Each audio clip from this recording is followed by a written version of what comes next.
দেশ পেরিয়ে বিদেশ, নিজ ক্লাবে স্কিলের জাদু দেখালেন হামজা চৌধুরী। দুর্দান্ত পারফরমেন্স করলেন। ম্যাচ শেষে বাংলাদেশকে নিয়ে যা বললেন হামজা চৌধুরী। বিস্তারিত জানতে ভিডিওটি না টেনে সম্পূর্ণ দেখার অনুরোধ রইল। হামজা চৌধুরী কে এর আগে কেউই জানতেন না, তার খোঁজ খবরও রাখতেন না। বাংলাদেশের হয়ে অভিষেক হয় হামজা চৌধুরী। এরপর থেকে তাকে নিয়ে একটু মাতামাতিতেই মাতল বাংলাদেশি ভক্তরা। নেহাত তার ভক্ত হয়েছেন। ভারতের ম্যাচ খেলে আবারও ইংল্যান্ডে পাড়ি জমিয়েছিলেন হামজা চৌধুরী। সেইখানে প্রথম ম্যাচও খেললেন তিনি। কভেন্ট্রি সিটির বিপক্ষে দুর্দান্ত পারফরমেন্স করলেন হামজা চৌধুরী। গোল করেননি, অ্যাসিস্ট নেই, কিন্তু ইংলিশ ক্লাবটির জার্সিতে নেমে মাঠ মাতিয়ে রাখলেন হামজা চৌধুরী।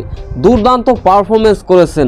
গোলটাও পেতে পারতেন, শট নিয়েছিলেন, একেবারেই নিখুঁত, কিন্তু কভেন্ট্রির গোলরক্ষক দুর্দান্তভাবে সেভ করলেন। তাতেই হামজা চৌধুরীর হতাশার মাত্রা কিছুটা বেড়ে যায়। ম্যাচের বেশিরভাগ সময় হামজা খেলেছেন ডিফেন্স থেকে মিডফিল্ডার হিসাবে।